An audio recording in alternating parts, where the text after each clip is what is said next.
阿公讲，因为伫清朝嘅时节，好多人客家人设伫了位放脑岛，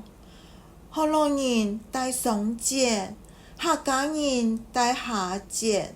客家人爱去买米，好多人毋分家着通过，好多人爱分水准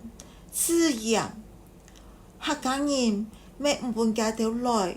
都按样两片相争，讲毋好，伫榕树下了位，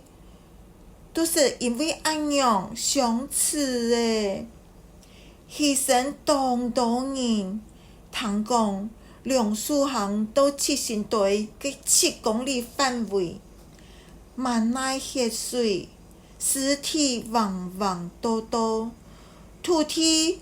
本经染到红色诶，这条血路都是当时嘅古战场啊！小亮讲，原来了都是古战场嘅由来哦，真紧非常的悲惨啊！